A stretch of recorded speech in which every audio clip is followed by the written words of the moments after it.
बेटा आज इतना कम आम का अचार क्यों लेकर आई हो? थोड़ा और ले आओ, तुम्हें तो पता है कि हम कितने ज्यादा अचार खाते हैं। जी बिल्कुल मम्मी जी, मैं इस बात से बिल्कुल अच्छी तरह वाकिफ हूँ, लेकिन आम का अचार खत्म हो गया है, इसीलिए मैं कम लेकर आई। क्या कहा? फिर तो ये बड़ी चिंता की बात है। हम रात को बिना आम के अचार के खाना कैसे खा पाएंगे? अरे बेटा, तो तुमने हमें पहले क्यों नहीं बताया कि आम का अचार खत्म हो गया? तुम्हें तो पता है कि हम आम का अचार खाए बिना खाने को देखते तक नहीं है। अब अचानक से आम का अचार कहाँ से आएगा? दुकान से आएगा मम्मी जी। बेटा, यहाँ शहरों में ऐसा आम का अचार नहीं मिलता जैसा हमें पसंद है। और तुम्हें तो पता ही है कि मेरे घर वाले कितना टेस्टी आम का अचार बनाकर बेचा करते थे। वो पूरे गांव में मशहूर थे और हमारा आम का अचार बहुत ज्यादा बिका करता था। मेरे चाचा जी ही सबसे ज्यादा स्वादिष्ट आम का अचार बनाते थे। वही रेसिपी तो तुझे बताकर मैं हमेशा आम का अचार बनवाती हूँ। हाँ बिल्कुल, जिस तड़के के साथ हम घर में आम का अचार बनाते हैं वो तो सबसे अलग और स्वादिष्ट ही होता है। इसलिए बेटा तुम एक काम करना, आज शाम को बाजार से कच्चे आम लेकर आना और फिर तुम हमारे लिए घर में ही अचार बना देना। उसके बाद सीमा शाम को बाजार जाती है और वहाँ से ढेर सारे आम खरीद लेती है। बहन जी और भी सब्जियां खरीद लीजिए, क्या मैं और भी सब्जी कुछ पैक कर दूं? अरे नहीं भैया, फिलहाल तो मेरे घर वालों के लिए आम का अचार बनाना है, बाकी तो सब्जी अभी घर में रखी है, बाद में लेकर जाऊंगी। इस तरह सब्जी वाले से आम खरीदने के बाद सीमा घर वापस आ रही थी, तब रास्ते में उसे उसकी सहेली मिल जाती है और वो उसके साथ बातों में लग जाती है। अरे तू भी ना पता नहीं कहाँ गायब रहती है। क्या करूं, मेरे ससुराल वालों ने तो मुझे पागल कर रखा है। थोड़ी देर के लिए भी मुझे रेस्ट नहीं मिलता। थोड़ी देर के लिए आराम से लेटी ही थी कि फिर खाने के लिए बुला लिया और अब मुझे बाजार में भेज दिया कि आम का अचार बनाना है। हाय दैया, तेरे ससुराल वाले तो कुछ ज्यादा ही आम का अचार नहीं खाते और इतना सारा आम का अचार खाकर कहाँ जाएंगे? अरे मुझे भी खुद नहीं पता, मैं तो सच में परेशान हो जाती हूँ। एक तो बार बार उनके लिए आम का अचार बनाओ और ऊपर से उसे भी जल्दी से खत्म कर देते हैं। अच्छा तू बता, तेरे ससुराल में क्या हालचाल है? अरे बस पूछ मत, मेरे ससुराल वालों ने भी मुझे बहुत परेशान कर दिया। एक तो इतनी गर्मी है और भरी गर्मी में भी चैन की सांस नहीं लेने देते। इस तरह दोनों रास्ते में ही खड़ी होकर अपने अपने ससुराल वालों की चुगली चपटी कर रही थी। काफी सारी चुगलियां करने के बाद जब सीमा घर वापस जाती है तब सुनीता कहती है, अरे बेटा, तुमने इतनी देर कहाँ लगा दी? देखो तो जरा क्या समय हो रहा है। अगर तुम जल्दी आ जाती तो थोड़ा बहुत आम का अचार अभी बनाने की तैयारी कर देती और फिर डिनर के लिए भी काफी लेट हो रहा है। तुम्हारे ससुर जी को बहुत भूख लगी है। हाँ बस मैं तो इन लोगों की नौकरानी हूँ ना, अपनी मर्जी से तो मैं खुद कोई काम कर ही नहीं सकती। बस इन लोगों के इशारों पर ही चलते रहो। ऐसा सोचकर सीमा कुछ कहे बिना रसोई में चली जाती है और उसके बाद सबके लिए खाना बनाना शुरू करती है। अब क्योंकि रात को डिनर में आम का अचार नहीं था तो इसीलिए किसी ने भी ठीक से खाना नहीं खाया। खाना खाकर उतना कुछ खास मजा नहीं आया आज। बिना आम के अचार के साथ बिल्कुल भी अच्छा नहीं लगता खाना। हाँ भैया, मुझे भी बिना आम के अचार के साथ खाना बिल्कुल भी अच्छा नहीं लग रहा है, लेकिन कोई बात नहीं, 1-2 दिन की बात है। भाभी हमारे लिए बाद में आम का अचार बना ही देंगी। हाँ बिल्कुल, और भाभी भी मम्मी की तरह बहुत ही टेस्टी आम का अचार बनाती हैं। सब सीमा की तारीफ तो कर रहे थे, लेकिन सीमा का तो मुंह बना हुआ था क्योंकि उसके लिए एक और काम जो बढ़ गया था। अब रात को सबका डिनर होने के बाद सब अपने अपने कमरे में सोने के लिए चले जाते हैं और वहीं दूसरी तरफ सीमा पहले सारे बर्तन साफ करती है, उसके बाद वह कोल्ड कॉफी और ग्रीन टी बना देती है। पहले खाना बनाओ और अब रात की इनकी कोल्ड कॉफी और ग्रीन टी भी बना कर दो। सीमा को कोई भी काम करना पड़ता तो वो हर काम को बस मुंह बनाकर ही करती थी। उसे लगता था कि उसके पास बहुत ज्यादा काम है। गुस्से में ही वो यश के कमरे में उसे ग्रीन टी देकर आती है। ये लो तुम्हारी ग्रीन टी, मैंने बनाकर रख दी है। गुस्से में वो वापस अपने कमरे में आती है और अपने पति को भी कोल्ड कॉफी देती है। अरे भाग्यवान, लगता है आज तो मेरी कोल्ड कॉफी में थोड़ा सा मीठा डालना भूल गई, क्योंकि ये तो एकदम कड़वे करेले की तरह लग रही है। तुम्हें पता है ना, मुझे कोल्ड कॉफी में थोड़ा सा मीठा ही अच्छा लगता है। बस अभी के लिए तो सीमा का सब्र का बांध टूट जाता है। उसका गुस्सा तो कहीं और नहीं निकल सका, इसीलिए अब वह अपने पति पर ही गुस्सा निकाल लेती है। मुझे ना यहाँ पर बिना वजह परेशान करने की जरूरत नहीं है। कभी किसी को कुछ चाहिए तो कभी किसी को कुछ चाहिए। अगर इतना ही मीठा कम लग रहा है या कोई परेशानी लग रही है तो जाकर खुद ले लो, मैं तो चली सोने। अरे कोई बात नहीं, तुम चिंता मत करो, मैं जाकर खुद ले लूंगा, तुम आराम करो। रोहन सोचता है कि सीमा बहुत ज्यादा थक गई होगी, इसीलिए वो ऐसा कहकर वहां से खुद चला जाता है और अपनी कॉफी में चीनी डालकर उसे पी लेता है। अब अगले दिन सुबह सीमा उठकर सबके लिए चाय नाश्ता बना देती है और लंच पैक कर देती है। उसके बाद आज सीमा घर का सारा काम खत्म करने के बाद आम का अचार बना रही थी। सबसे पहले सभी कच्चे आमों को अच्छे से धो लेते हैं और उसके बाद उन्हें काटना शुरू कर देते हैं, लेकिन ऐसा करते हुए उसे बहुत ज्यादा गुस्सा आ रहा था क्योंकि आज का दिन उसका उसके हिसाब से बर्बाद हो गया। पता नहीं मेरे ससुराल वालों को कौन सी मुसीबत में लेनी है रोज की रोज आम का अचार खाने की, और ऊपर से इन साहबजादे को बाहर का रेडीमेड अचार नहीं खाना है, घर का ही बनवा कर खाना है। आज का मेरा पूरा दिन ऐसे ही बर्बाद हो गया। अब मैं ना तो थोड़ी देर बात कर पाऊंगी किसी से और ना ही आराम कर पाऊंगी। उसके बाद सीमा आम काट कर छत पर सुखा देती है और वहीं पर अपनी पड़ोसन से चुगली करना शुरू हो जाती है। और बताओ तुम्हारे घर पर सब कैसा चल रहा है? यहाँ तो सब अच्छा चल रहा है, तुम बताओ वहाँ कैसा चल रहा है? बस क्या बताऊं, मेरे ससुराल वालों को इतना ज्यादा आम का अचार खाने की आदत है कि आज मुझसे बनवा रहे हैं। बाहर का अचार तो इन्हें अच्छा लगता ही नहीं है। तुम सही कह रही हो, मैं भी अपने घर वालों के लिए आम का अचार ही बना रही हूँ। उन्हें भी गर्मी में आम का अचार बहुत अच्छा लगता है। खैर ऐसा कौन ही होगा जिसे आम का अचार खाना पसंद नहीं होगा या फिर आम पसंद नहीं होगा। हाँ वो तो है। और बताओ। अरे तुम इस आम के अचार को छोड़ो, मेरे पास एक बढ़िया सी मोहल्ले की नई ताजा खबर है। हाँ फिर तो बता जल्दी, क्या बात है? सीमा काफी देर तक छत पर ही उससे बात करती है और उसके बाद सुनीता उसे नीचे बुलाती है। बेटा मेरा एक काम कर दो, ये साड़ी मुझे फंक्शन में पहनकर जानी है, तो क्या तुम इसे धो सकती हो? मुझे ये साड़ी बहुत अच्छी लगती है। बस अब सीमा को तो एक और काम मिल गया जिसकी वजह से वो बौखला जाती है और थोड़ा गुस्सा शांत करते हुए कहती है, मम्मी जी आपके पास तो और भी कितने सारे नए कपड़े हैं, तो आप उनमें से कोई एक साड़ी पहन लेना। हाँ बेटा, लेकिन ये साड़ी सबसे सुंदर लगती है मुझे और इसमें मेरा रंग भी खिल जाता है, इसीलिए मैं सोच रही थी कि यही पहनकर चली जाती हूँ। अरे मम्मी जी कैसी बातें कर रही हैं आप? आपके ऊपर भी भला कोई कपड़ा नहीं खिलेगा? अरे आप तो कोई भी साड़ी पहन लेंगी तो बहुत अच्छी लगेंगी। एक काम करना, अपना वो ब्लू कलर की साड़ी पहनकर चले जाना, वो भी तो कितनी अच्छी और महंगी साड़ी है। इसे आप रख दीजिए, इसे मैं आराम से फुर्सत से धो दूंगी, अभी खाना बनाने का भी टाइम हो रहा है। ऐसा कहकर सीमा वहां से चली जाती है। लेकिन यही लाल रंग की थीम थी, कोई बात नहीं, एक लाल रंग की हल्की साड़ी है, वही पहनकर चली जाऊंगी। इस तरह सीमा की आदत बहुत बुरी थी काम टालने की, क्योंकि वो ज्यादातर समय तो फोन पर चुगली करने में या अपनी पड़ोसन के साथ चुगली करने में भी बिता दिया करती थी। लेकिन जिस दिन उसे एक्स्ट्रा काम बताया जाता तो उस दिन उसका मुंह बन जाता था और वो कैसे ना कैसे करके उस काम को टालने की कोशिश करती थी। अब अगले दिन सीमा सबके लिए कच्चे आमों में अच्छे से तेल डालकर उसके अंदर सारे मिर्च मसाले ऐड कर देती है और उसके बाद बॉक्स बंद करके रख देती है। चलो जी, अब ये बला तो टल गई। अब तो मैंने सबके लिए आम का अचार बनाकर रख दिया है, अब कई दिन तक मुझे छुट्टी मिल जाएगी। आज शाम को सभी को खाने के साथ आम का अचार मिल जाता है और सब खाने के साथ आम का अचार खाकर बहुत खुश हो जाते हैं। पिछले 2 दिन से खाने के साथ आम का अचार नहीं खाया था तो एकदम सब सूना सूना सा लग रहा था। अब जाकर खाने में भी और हमारे अंदर भी जान में जान आई है। बिना आम का अचार खाए तो बिल्कुल भी अच्छा नहीं लगता। बिल्कुल सही कहा पापा आपने, गर्मी में आम का अचार खाना कितना अच्छा होता है ना। इस तरह सब आम का अचार खाकर बहुत खुश हो जाते हैं। अब दिन ब दिन गर्मी बहुत ज्यादा बढ़ती जा रही थी।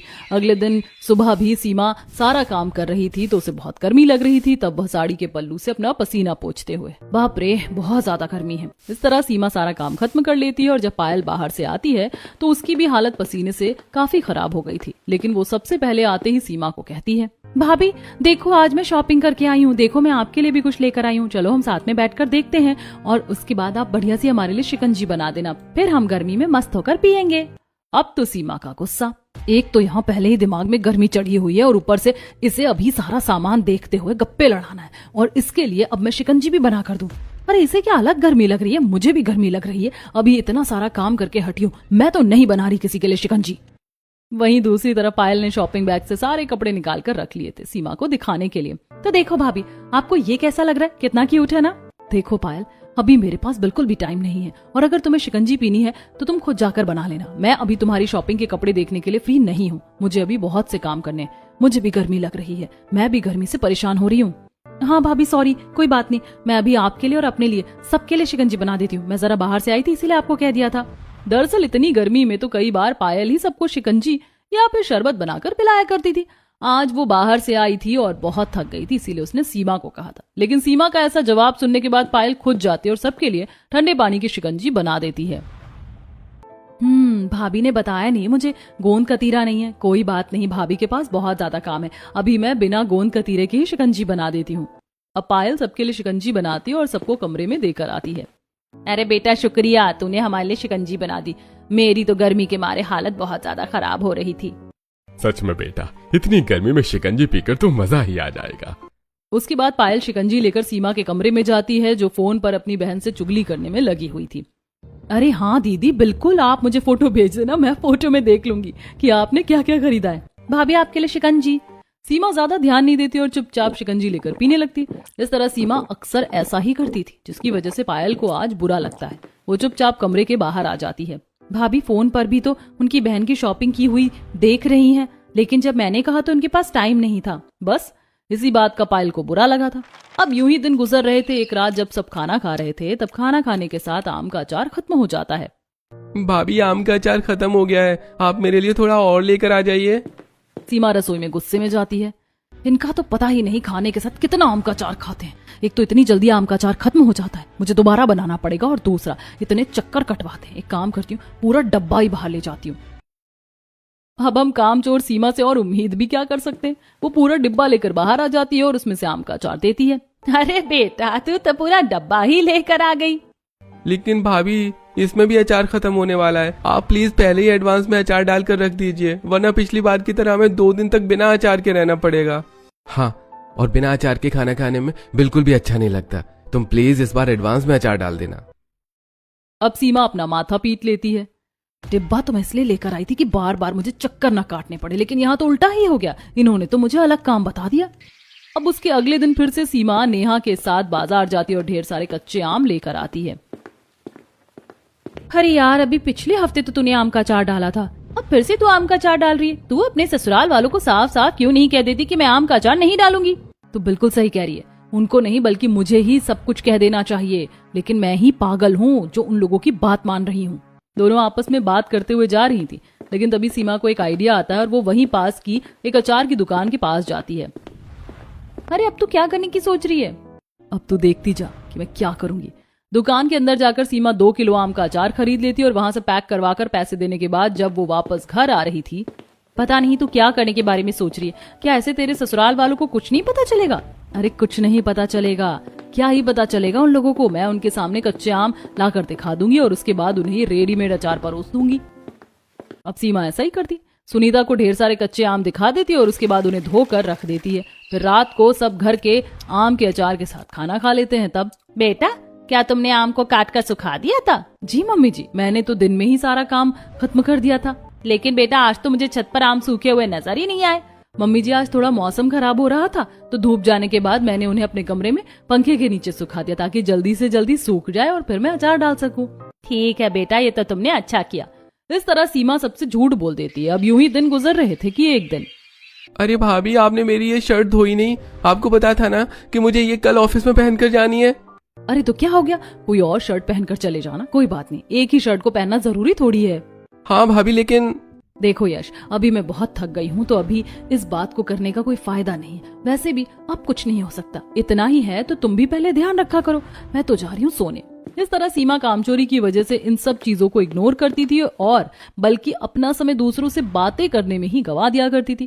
सीमा के ससुराल वाले उसकी किसी भी चीज को इतना बारीकी से नहीं देख रहे थे। एक शाम सुनीता अपनी पड़ोसन के साथ बैठी थी। और बता सुनीता, तेरे घर में कितने किलो कच्चे आम आते हैं और उनके कितने अचार बन जाते हैं जो तेरी बहू इतना परेशान रहती है?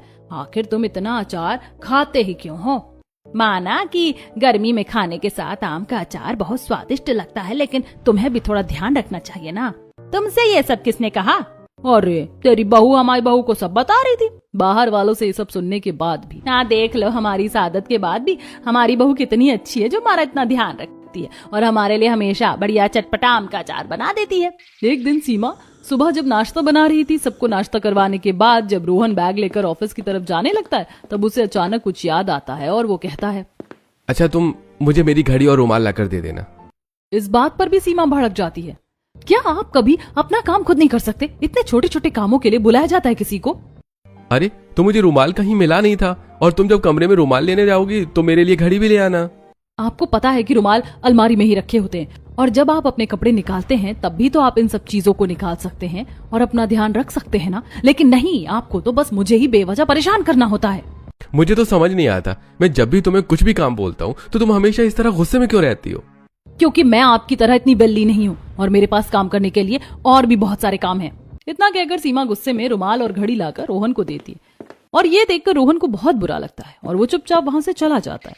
कुछ दिन बाद जब साथ बैठकर सब खाना खा रहे थे और पुराना घर का अचार बना हुआ जब खत्म हो गया था, तब सीमा ने सभी को बाहर से रेडीमेड लाया हुआ अचार खाने के साथ परोसा था। अरे बेटा, इस अचार में तो बिल्कुल भी अच्छा स्वाद नहीं आ रहा। हाँ बेटा, बिल्कुल अलग अचार लग रहा है। क्या तुमने इस बार ठीक से नहीं बनाया था? नहीं पापा जी, मैंने तो बिल्कुल वैसे ही बनाया था जैसा मैं हर बार बनाती आ रही हूँ। लेकिन पता नहीं बेटा, घर का स्वाद तो इस अचार में आ ही नहीं रहा है। ऊपर से जो हमारी रेसिपी है उसके अकॉर्डिंग तो ये अचार बना हुआ बिल्कुल भी नहीं लग रहा है। हाँ, ऐसा लग रहा है जैसे किसी बाहर से दुकान से खरीद कर लाए हैं। हाँ बिल्कुल दुकान की तरह ही लग रहा है, कोई खास स्वाद ही नहीं आ रहा। नहीं मम्मी जी, ऐसा कैसे हो सकता है? मैंने आपके सामने ही तो कच्चे आम लाकर ये अचार बनाया है। लग रहा है कि इस बार शायद थोड़ी सी कमी रह गई होगी। कोई बात नहीं, आम का अचार तो अचार ही होता है, इस बार हम थोड़ा सा एडजस्ट कर लेते हैं। इस तरह सीमा किसी को भी डाउट नहीं करने देती। यूं ही दिन गुजर रहे थे और अब पहले वाले आम का अचार का स्वाद नहीं आ रहा था, तो घर वालों को खाने का भी दिल उतना नहीं कर रहा था। एक रात जब सीमा बड़बड़ाते हुए महेश को दवाई देने जा रही थी, अब पापा जी की दवाई देने के बाद मुझे यश के लिए ग्रीन टी और उनके लिए कोल्ड कॉफी भी बनानी है। हे भगवान, कितना सारा काम होता है मुझे, कोई भी अपना काम खुद नहीं कर सकता, सब कुछ मुझे ही करना होता है। ऐसा कहते हुए सीमा महेश को दवाई देती है और तब महेश कहता है, अरे बेटा, मैंने तुम्हें दिन में भी कहा था कि मेरी आज रात की ही दवाई बची है और सुबह की दवाई खत्म हो गई है, तो तुम अभी किसी को कह देना कि केमिस्ट की दुकान से मेरी दवाई लेकर आ जाएंगे। जी ठीक है पापा जी। इतना कहकर सीमा अपने कमरे में चली जाती है और वो जैसे ही देखती है कि वहाँ रोहन के हाथ में एक शेकर है और वो अपने लिए कोल्ड कॉफी बना रहा है। आप ये शेकर लेकर क्या कर रहे हैं? अब तुम्हें परेशान होने की जरूरत नहीं है। इसमें दूध, मीठा और कॉफी डालने के बाद शेक करके मैं खुद अपनी कॉफी बना लेता हूँ। इतना भी मुश्किल नहीं है, बहुत आसान है। अपना काम खुद करने लगा तो सब आसान लगने लगता है। ये बात सुनकर सीमा तो खुश हो जाती है। ये तो बहुत अच्छी बात है, मैंने तो पहले ही कहा था आपको, बस यश भी अपनी ग्रीन टी खुद बना ले तो। चिंता मत करो, तुम्हें उसकी ग्रीन टी बनाने की जरूरत नहीं है। पायल जब अपना गर्म दूध करके पीती है तो वो उसके लिए भी ग्रीन टी बना देगी। बस इन्हीं पलों का तो सीमा को हमेशा बेसब्री से इंतजार रहता था। अब वो आराम से सो जाती है, लेकिन अगले दिन सुबह महेश की तबीयत थोड़ी खराब हो जाती है। उसे बीपी और शुगर था और सुबह टाइम पर दवाई ना लेने और टाइम पर खाना ना खाने की वजह से उसकी शुगर स्पाइक हो जाती है, जिसकी वजह से सब पैनिक हो जाते हैं। और अभी हम इतनी सुबह दवाई कहाँ से लेकर आएंगे? सभी केमिस्ट की दुकान बंद होती है, रात को देर तक तो खुलती है लेकिन सुबह जल्दी नहीं खुलती। भैया, मेरा एक दोस्त है, उसकी केमिस्ट की शॉप है, चलिए जल्दी हम वहां से लेकर आते हैं। यश अपने दोस्त को कॉल करता है और उसका दोस्त दवाई लेकर आधे रास्ते में आता है और ये लोग भी आधे रास्ते में जाकर दवाई ले लेते हैं और वापस घर आकर जल्दी से महेश को दवाई दे देते हैं। अरे चलो, शुक्र है आज तो बाल बाल बच गया, वरना पता नहीं क्या हो जाता। अजी आप ऐसा क्यों बोल रहे हैं? और आपकी दवाई खत्म हो गई थी तो आपको हमें बताना चाहिए था ना। और सीमा बेटा, तुम ही तो हमेशा इन्हें दवाई देती हो, तो तुमने ध्यान क्यों नहीं दिया? मम्मी जी मुझे माफ कर दीजिए, पापा जी ने कल मुझे कहा था कि दवाई मंगवाने को, लेकिन मैं कमरे में गई और इन्हें बताना भूल गई। तुम इतनी ज्यादा लापरवाही कैसे कर सकती हो? अरे तुम घर के बाकी काम में हमें मना कर देती हो और यहाँ तक कि हमारा काम करके नहीं देती और हमेशा गुस्से में रहती हो। हमने तुम्हें कभी कुछ नहीं कहा, लेकिन कम से कम तुम इस बात का तो ध्यान रख भी सकती थी ना। मुझे माफ कर दीजिए। कोई बात नहीं बेटा, तुम बस आगे से ध्यान रखना प्लीज, आगे से ऐसी गलती नहीं होनी चाहिए। अरे कोई बात नहीं मम्मी, आगे से आप और हम सब ध्यान रखेंगे। अगर सब मिलकर ध्यान रखेंगे तो गलती नहीं होगी। इतनी बड़ी गलती होने के बाद भी किसी ने सीमा को ज्यादा कुछ नहीं कहा था और ना ही बात को ज्यादा बढ़ाया था, लेकिन सीमा ने तो इस बात को भी ज्यादा सीरियसली नहीं लिया। उसे लगा कि सब ठीक है और वो ऐसे ही आगे भी लापरवाही करती रही। एक दिन अपनी पड़ोसन से बातों में वो समय बिता देती है। उसे काफी देर बाद होश आता है, अरे मैं तो भूल गई, ये चाय नाश्ते का समय हो रहा है, अभी चलती हूँ। सीमा अंदर जाकर देखती है तो सुनीता ने सबके लिए चाय नाश्ता बना दिया था। ये देखकर सीमा खुश हो जाती है। बेटा तुम भी चाय पी लो। जी मम्मी जी। सीमा छोटी छोटी बातों पर ध्यान नहीं दे रही थी कि अभी घर वाले उसकी इन आदतों से अब ज्यादा परेशान हो रहे थे। खासकर अब ज्यादा बुरा तो तब होता है जब सीमा सबको दिखाने के लिए कच्चे आम लेकर आती है और उन्हें छुपा देती है और वो रेडीमेड अचार निकाल देती है। ये सब करते हुए उसे सुनीता ने देख लिया था और सीमा के रसोई से बाहर जाने के बाद सुनीता रसोई में जाती है और उसके डस्टबिन में देखती है कि वह बाहु रोशन लाल की दुकान से इतना सारा आम का अचार लेकर आई है। इसका मतलब जो मैं सोच रही थी वो सच है और जो बाकी सब कह रहे थे वो भी सच है। लगता है बहू हमसे कुछ ज्यादा ही परेशान हो गई है। अब जो सुनीता थोड़ा बहुत सीमा से बात करती थी, अब सुनीता भी उसे इग्नोर करना शुरू कर देती। अब घर में कोई भी उससे पहले की तरह बात नहीं कर रहा था और ना ही कोई भी अपने काम करने के लिए उसे कहता था। अब सीमा देखती है कि हर कोई अपना काम खुद कर लेता है। शुरुआत में तो उसे ये सब अच्छा लग रहा था और वो ज्यादा समय चुगली में लगी रहती थी, लेकिन जब वो देखती है कि घर में कोई उससे बात ही नहीं कर रहा। एक सुबह, अच्छा अब रुकिए, आपकी घड़ी और रुमाल मैं लेकर आती हूँ। नहीं, कोई जरूरत नहीं है, मैंने अपना सारा सामान खुद ले लिया है। अच्छा पायल, मेरी ना ऊपर फाइल ड्राइंग रूम में रह गई है, तुम लाकर दे दो। जी भैया। पायल ऊपर फाइल लेने चली जाती है, तब सीमा कहती है कोई बात नहीं, मैं लाकर दे देती हूँ। नहीं कोई बात नहीं। अब शाम को जब पायल शॉपिंग करके घर वापस आती है तब वह गर्मी से परेशान हो गई थी, तो सीमा उसके लिए शरबत बनाकर लाती है। लो पायल, तुम्हारे लिए शरबत। पायल शरबत लेकर पी लेती है। अच्छा, तुम आज क्या क्या लेकर आई हो शॉपिंग करके? चलो साथ में देखते हैं। कुछ नहीं भाभी, मैंने यहाँ पर सारे बैग रखे हैं, आपको जो देखना है देख लीजिए। मुझे अपनी फ्रेंड के साथ कहीं काम से जाना है, मैं चलती हूँ। इतना कहकर पायल वहाँ से चली जाती है और रात को जब वह सबको खाना दे देती है, मम्मी आज तो खाने के साथ आम का अचार है ही नहीं। अरे हाँ, आज आम का अचार नहीं है, इसके बिना तो खाना बिल्कुल भी स्वाद नहीं लगेगा। जी ठीक है, मैं अभी लेकर आती हूँ। हाँ मम्मी, आप आम का अचार ले आओ। हाँ मैं अभी लेकर आती हूँ। कोई बात नहीं मम्मी जी, मैं ले आती हूँ। सुनीता बिना कोई जवाब दिए रसोई में जाती है और सबके लिए आम का अचार लेकर आती है। इस तरह सभी सीमा को इग्नोर कर रहे थे। इन सबसे परेशान होकर सीमा रोते हुए रोहन को कहती है, हर कोई मुझे इतना ज्यादा इग्नोर कर रहा है। तब रोहन सीमा को सारी बात बताता है कि किस तरह वह बाहर उन लोगों की चुगली करती है और सबसे बात करने के लिए तो उसके पास बहुत समय होता है, लेकिन घर वालों के काम करते समय भी उसे गुस्सा आता था और उनसे बात करते हुए भी। अब हमने सोचा कि तुम्हें हमारा काम करते हुए परेशानी हो रही है, तो क्यों ना हम अपना काम खुद कर लें। इस तरह सीमा को अपनी गलती का एहसास होता है और अगले दिन वो अपने व्यवहार के लिए सबसे माफी मांगती है। आप सब मुझे माफ कर दीजिए, मैं आगे से ऐसा बिल्कुल नहीं करूंगी। मुझसे बहुत बड़ी गलती हो गई, मुझे इस तरह आप सबको इग्नोर नहीं करना चाहिए था। चलो, अगर घर का भूला शाम को लौट कर घर आ जाए तो उसे भूला नहीं कहते। अगर तुम्हें अपनी गलती का एहसास है तो ठीक है, लेकिन इस बार छुपाकर बाहर से अचार मत लाना, क्योंकि मैंने बना लिया है। ये सुनकर सीमा को और ज्यादा शर्मिंदगी महसूस होती है। माफ कर दीजिए मम्मी जी, लेकिन आगे से ऐसा नहीं होगा। अब मैं खुद आप सबके लिए सब बनाऊंगी। इस तरह सीमा सबसे माफी मांगती है और शाम को सबकी पसंद का खाना बनाती है। अब वो घर वालों के काम बताने पर गुस्सा नहीं होती थी और ना ही उन्हें इग्नोर करती थी। अब वह सबके लिए और भी प्यार से आम का अचार बनाती और सबको खिलाती है।